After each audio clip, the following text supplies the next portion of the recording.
வணக்கம் மக்களே, welcome back to பாட்டி சொன்ன ஸ்வே. இன்னைக்கு ஸ்ட்ரீட் ஸ்டைல் டேஸ்டியான முட்டை பரோட்டா ரெசிபி எப்படி பண்ணுறதுன்னு பார்க்கலாமா?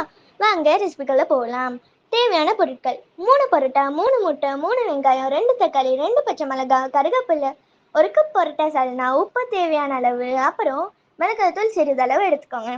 முதல்ல 3 பரோட்டாவை மிக்ஸி ஜாரில் போட்டு நல்லா தூள் தூள் அரைச்சி எடுத்துக்கோங்க. இப்போ ஒரு கடாயில 4 to 5 ஸ்பூன் எண்ணெயை ஊற்றிக்கோங்க. எண்ணெய் காஞ்சதும் பச்சை மிளகாயும் கருவேப்பிலையும் சேர்த்து நல்லா வதக்கிக்கோங்க. அடுத்து வெங்காயத்தையும் சேர்த்து கோல்டன் ப்ரௌன் கலர்ல வர வர நல்லா வதக்கிக்கோங்க. அப்புறம் தக்காளியும் சேர்த்து நல்லா வதக்கிக்கோங்க. இப்போ தேவையான அளவு உப்பும் சேர்த்துக்கோங்க.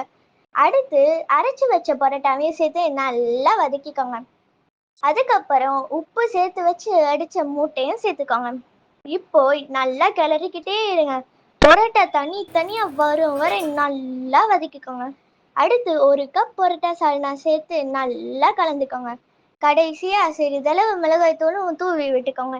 அவ்வளோதான், கட்ட ஸ்டைல்ல செம்மையா டேஸ்டான பரோட்டா ரெடி. இதோட சால்னாவும் வெங்காயத்தையும் சேர்த்து வச்சு சாப்பிட்டு பாருங்க. டேஸ்ட் வேற லெவல்ல இருக்கும். வெளியே வாங்குற டேஸ்ட் இப்போ வீட்லயே இருக்கே, இதுக்கு எதுக்கு வெளில போய் வாங்கணும்? இந்த ரெசிபி உங்களுக்கு பிடிச்சிருந்தா வீட்லயே செஞ்சு பாருங்க.